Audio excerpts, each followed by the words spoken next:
Bank के बाहर ज्यादा भीड़ नजर नहीं आ रही है। अंदर भी कस्टमर कम होंगे। तुम दोनों तैयार हो? हाँ बस। काम बड़ी बुद्धि से होना चाहिए। आंधी की तरह अंदर जाओ और पैसे लेकर तूफान की तरह वापस आ जाओ। क्या समझे? आप नहीं फिक्र करो। मुझे कोई लफड़ा नहीं चाहिए, कोई खून खराबा नहीं। और राज खास करके तू अपनी उंगली पर काबू रखना। गोली हरगिज नहीं चलनी चाहिए। अरे आशुतोष, एक बात तो बता, क्या? वो सीरियल प्रोड्यूसर ने तेरा स्टोरी आइडिया सुना कि नहीं सुना? अरे यार, एक बार सुनाया था उसको, उसके बाद उसने बैंक में आना ही बंद कर दिया। अरे तू बेफिक्र रह यार, तेरे जैसा राइटर बहुत दिनों तक छुपा नहीं रह सकता। देखना एक दिन तेरे को ब्रेक जरूर मिलेगा और उसके बाद फिर तू। अरे फिर तो मैं फिल्म इंडस्ट्री में धूम मचा दूंगा। 5-6 फिल्में सेट पे होंगी, 8-10 सीरियल टीवी पे एक साथ चलेंगे और फिर पैसा ही पैसा। इस राइटर की तरफ पिछले महीने इसने 43,000 रुपया जमा करा है। 6 सीरियल लिख रहा है साथ।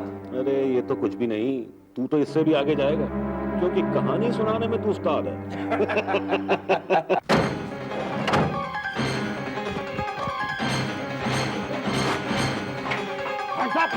हाथ अपने अपने ऊपर करो, खड़े हो जाओ सब कोई, खड़े हो जाओ, खड़े हो जाओ।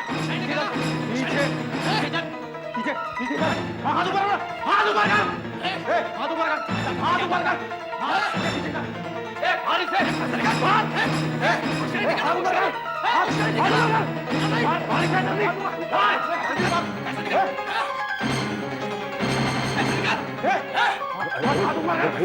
कर, बिल्कुल चालाकी में रहना।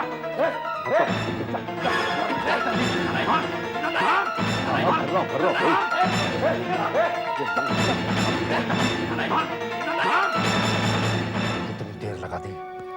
ये बैंक लूटने गए, नोट छापने। भर रहा हूं भाई। जल्दी बोल, जल्दी बोल, जल्दी बोल, जल्दी बोल, होशियारी नहीं दिखा रहा कोई। जल्दी जल्दी जल्दी बोल, जल्दी बोल, जल्दी बोल, जल्दी जल्दी जल्दी जल्दी। तूने साला कर दिया। तूने गोली क्यों चलाई? अरे वो वाला बोल रहा था। चल गोली में जितना माल भर के लेके भाग चलते हैं। जल्दी जल्दी मारते जल्दी जल्दी। वो भी ला, वो भी ला। चल भाग, भाग, रोक, अरे कोई नहीं। भाग, इधर। हाँ तू इधर जल्दी आओ। गोली मार दूंगा, जल्दी आओ। जल्दी कर। नहीं। कोई भी पीछे आने की कोशिश मत करना। गोली मार दूंगा।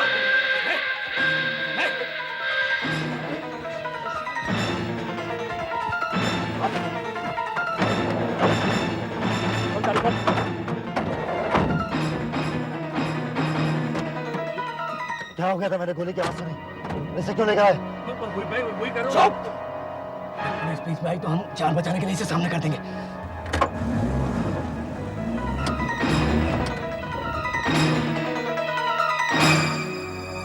आज दोपहर जे&के बैंक की एमजी रोड ब्रांच में दिन दहाड़े डाका पड़ा। लुटेरे 45 लाख रुपए लूटकर एक सफेद गाड़ी में फरार हो गए। जाते जाते वो बैंक के कैशियर को भी अपने साथ ले गए। पुलिस ने सभी रेलवे स्टेशन, बस अड्डे, हाईवे और सड़कों पर जबरदस्त नाकाबंदी कर दी है। लुटेरों ने अपने चेहरे ढके हुए थे। उन्होंने एक बैंक तो साला लफड़ा हो गया।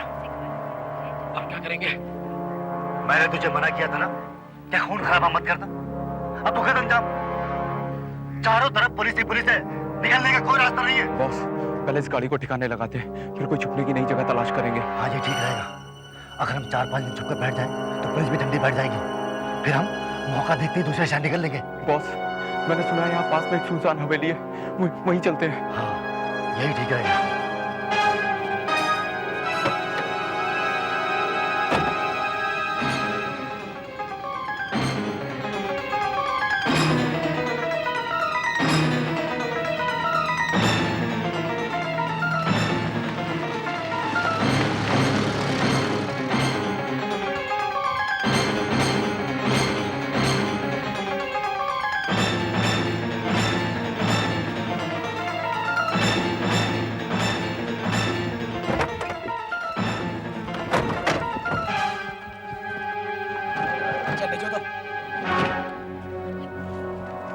ये जगह एकदम ठीक लगती है।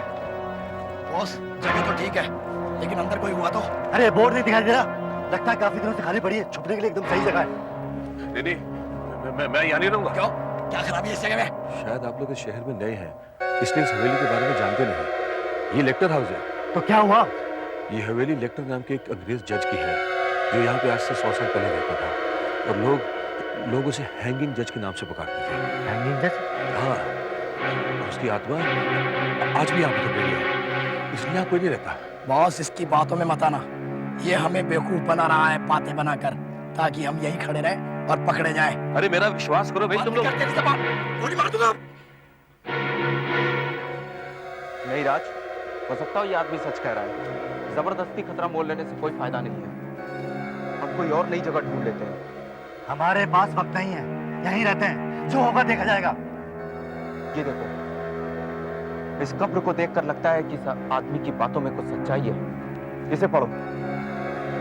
यहाँ मुजरिमों के दुश्मन माननीय जज लेक्टर विश्राम कर रहे हैं। लोग उसे हैंगिंग जज के नाम से जानते थे। इसका मतलब ये आदमी सच कह रहा है। मैं तो अभी कह रहा हूँ, यहाँ से भाग लो, ये भूतिया हवेली है। चलो मान लेते हैं जज यहीं पर रहता था, लेकिन ये भूत भूत वाली कहानी सब बकवास है। ये हमें डराने की कोशिश कर रहा है।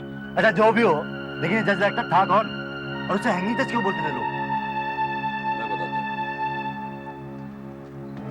हूँ। आज से 100 साल पहले की बात है।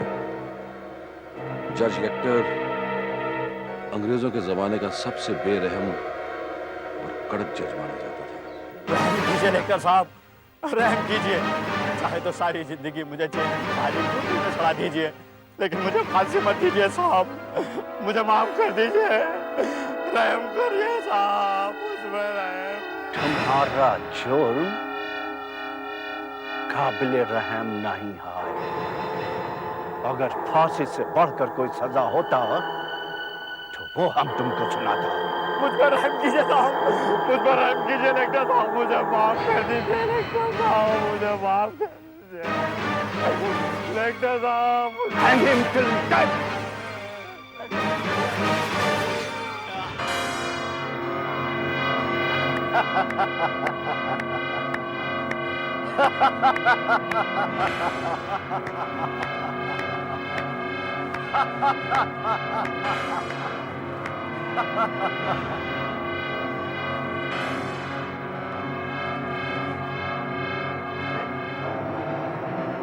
तुम सब उदास क्यों हैं? हंसो, ताली बजाओ। एक और मुजरिम को उसके जुर्म का सजा मिल गया है। आज का हमारा यह आखिरी फैसला मुजरिमों का एक चेतावनी है कि जज लेक्टर का इलाके में कानून तोड़ना कोई मजाक नहीं है। और जो इसका हिम्मत करेगा उसको मौत का सजा दिया जाए। मुझे सुनकर बहुत दुख हुआ कि आज आप रिटायर हो रहे हैं। हाँ, मुजरिमों में खुशी की लहर जरूर तोड़ गई। मुजरिम तो खुश होगा, क्योंकि हम अकेला ऐसा जज है जो 48 लोगों को फांसी का सजा सुनाया है, और वो 48 का 48 सजा का हकदार था। आपको किसी पर रहम नहीं आया सर? नहीं, हमको मुजरिमों से सख्त नफरत है। सर, ऐसा भी तो हो सकता था कि अगर आप मुजरिम को माफ कर देते, वो सुधर जाता और अपनी जिंदगी वो। तुम्हारा सोचना गलत है। एक बार जो आदमी ऐसा संगीन जुर्म करता है, उसका कोई गारंटी नहीं कि वो दोबारा नहीं करेगा। इसलिए हम कोई चांस नहीं छोड़ता है। खैर, आप रिटायर हो रहे हैं सर। मैं आपको यादगार के लिए एक तोहफा देना चाहता हूँ। तोहफा? तुम हमको जो देना चाहता है, हम जो मांगेगा तुम हमको देगा? मुझे खुशी होगी, आप मांग कर तो देखिए। तो फिर तुम हमको वो फांसी के फंदे का रस्सी दे दो, जिससे हम 48 लोगों को फांसी पर लटकाया है। उसका आप क्या करेंगे सर? ये रस्सी हमारा जिंदगी का यादगार है। उन कामों का यादगार है जो हम पिछले 30 सालों में किया है। देखो, हम इस रस्सी का कितना अच्छा यूज किया है। सर, मैं कुछ समझा नहीं। हमको मिलने के वास्ते अभी भी बहुत लोग आता है, कानूनी सलाह मांगने को आता है। ये रस्सी बेल बजाने का काम आएगा। और जो हमको मिलने को आएगा वो इधर सोफे पे बैठकर रस्सी को खींचेगा और अंदर बेल बजेगा और उसकी आवाज सुनकर वो उसको मिलने को आएगा। अब बताओ हमारा इंतजाम कैसा लगा?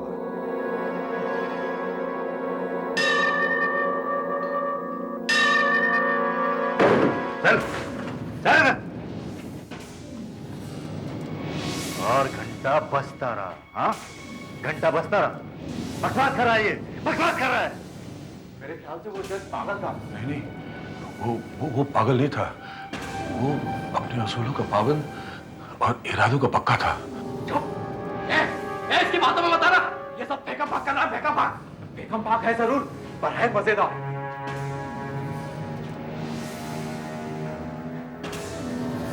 उसके बाद क्या हुआ?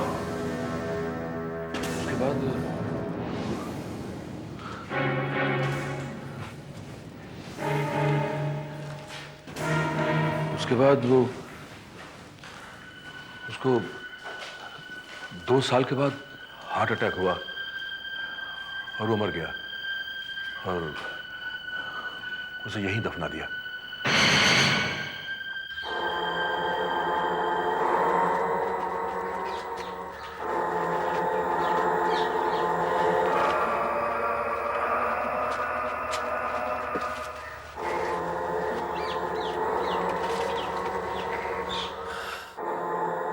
सर, उस रस्सी का क्या करना है जो ड्राइंग रूम में लटक रही है? उस रस्सी और उस घंटे को वहीं लटका रहने दो। ये जज लेक्टर की यादगार है। उससे और इस 48 नंबर से वो जज्बाती तौर से जुड़े हुए थे। सर, ये 48 नंबर का चक्कर क्या है? उन्होंने अपनी जिंदगी में 48 मुजरिमों को फांसी की सजा सुनाई थी। इसलिए उनकी आखिरी इच्छा भी यही थी कि उनके मरने के बाद उनकी कब्र के ऊपर 48 नंबर लिखा जाए। हंसो मत। मेरी कहानी अभी खत्म नहीं हुई। जज लेक्टर के मरने के बाद ये हवेली बरसों खाली पड़ी रही।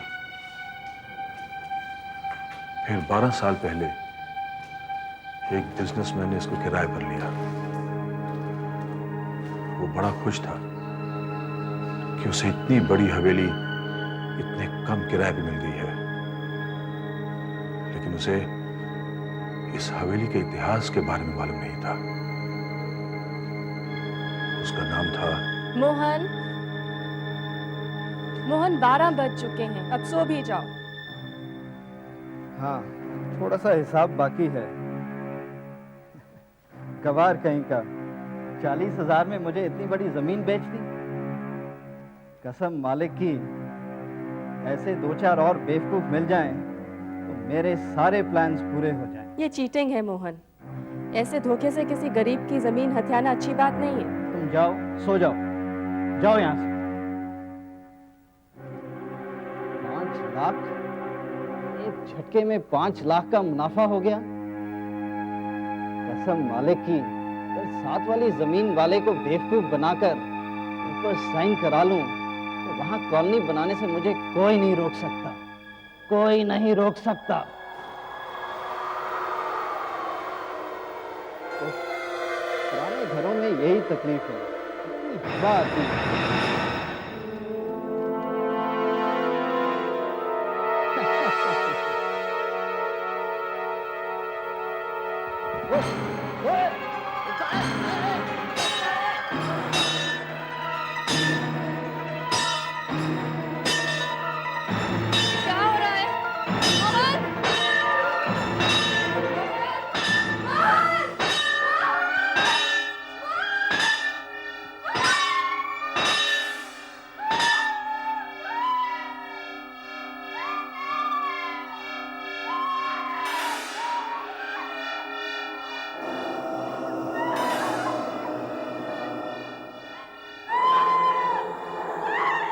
ठीक यहां इसी जगह पर मैंने अपनी आंखों से मोहन के शरीर को लटकते हुए देखा था, इसी रस्सी से। लगता है जस तेरा रिश्तेदार था, इसीलिए तू पूरी कहानी जानता है। जब मोहन मरा था तो उसी ने बुलाकर तुझे उसका लटकता हुआ शरीर दिखाया था। तुझे सुबह से कोई मिला नहीं गया? नहीं नहीं, जज की कहानी मैंने अपनी दादी से सुनी थी और मोहन का लटकता हुआ शरीर मैंने अपनी आंखों से देखा था। कहानी अच्छी बना दे। तुझे तो फिल्मों में होना चाहिए, बहुत माल कमाएगा। देखो, अगर तुम्हें मेरी बात पे विश्वास नहीं है तो एक रात यहां गुजार लो और या फिर इस रस्सी को खींच लो। रस्सी खींचने से क्या होगा? रस्सी खींचने से बेल बजेगी और बेल बजेगी तो जज लेक्टर तुम लोगों को मिलने आएगा और फिर क्या? और फिर तुम तीनों की मौत होगी, क्योंकि जज लेक्टर मुजरिमों का कट्टर दुश्मन था। लगता है जब तक तेरी खोपड़ी में सुराख नहीं करूंगा तेरा मुंह बंद नहीं होगा। नहीं, अभी हमें इसकी जरूरत है। हमें इसकी बात मानकर ये जगह फौरन छोड़ देनी चाहिए। अरे कोई और जगह इतनी सुरक्षित भी तो नहीं है। हमें 3-4 दिन यहीं काटने पड़ेंगे और तब तक पुलिस भी हाथ पांव मारकर बैठ जाएगी। हम फिर माल का बंटवारा भी कर लेंगे। तो फिर अगर मेरा कोई काम नहीं है तो मुझे जाने दीजिए। हाँ, तुझे जाने देंगे, लेकिन यहां से बाहर नहीं, सीधा ऊपर। ऊपर? लेकिन मैंने ऐसा क्या किया? क्योंकि तूने हमारा चेहरा देख लिया है और हमारे बारे में कुछ ज्यादा ही जान गया है। हाँ, और जाते जाते तुझे इस फांसी के फंदे पर जरूर लटका कर जाएगा। और फिर उस कब्र का नंबर 48 से बदलकर 49 हो जाएगा। राज, 3-4 दिन तक इसकी निगरानी करनी पड़ेगी। इससे अच्छा है कि इसे बांधकर वहां कोने में डाल देते। ये ठीक रहेगा बॉस, मैं भी रस्सी निकालता हूँ। नहीं राज, राज ये रस्सी मत खींचो। राज, क्यों? राज, राज मेरे दोस्त मेरी बात मानो, ये रस्सी मत खींचो। अरे इसी से बांध लेते हैं। राज, राज मेरी बात मानो। राज,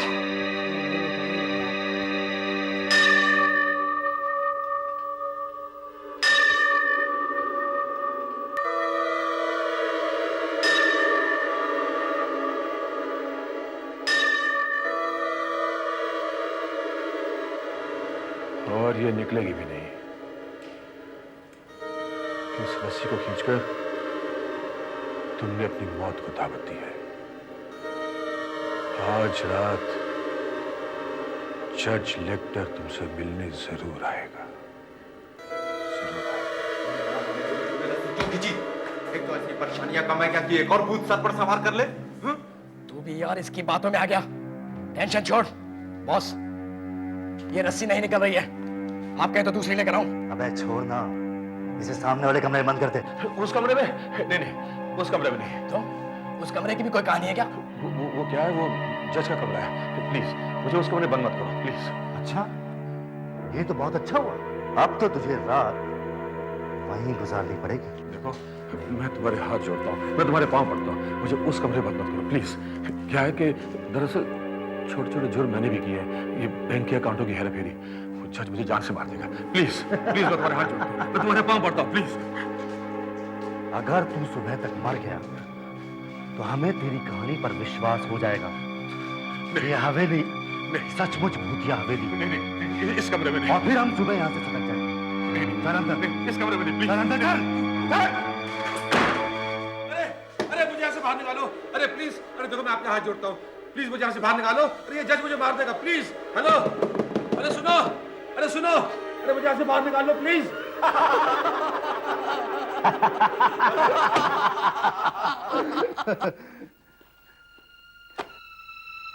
यहां से निकलते ही सीधा मैं मॉरिशस जाऊंगा। वहां गाड़ी बंगला खरीदकर पूरी जिंदगी ऐश करूंगा। मुंबई में 15 लाख का फ्लैट नहीं आता और तू मॉरिशस जाके गाड़ी और बंगला खरीदने की बात कर रहा है? अबे इसके लिए 2-3 बैंक और लूटने पड़ेंगे।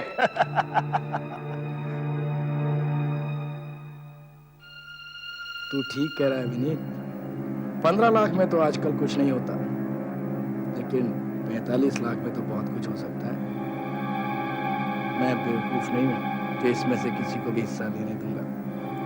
अरे मेहनत करूं मैं और मलाई खाओ तुम लोग, ये कहाँ का इंसाफ है? तुम दोनों का बंदोबस्त करना ही पड़ेगा। बेवकूफ कहीं का, इसको तो सिर्फ गोली चलाना आता है और बॉस सिर्फ हुक्म चलाना जानता है। प्लानिंग में दिमाग तो मेरा चलता है, फिर इनका हिस्सा कैसे बना? यहाँ से बाहर जाने से पहले इन दोनों का सफाया करना पड़ेगा।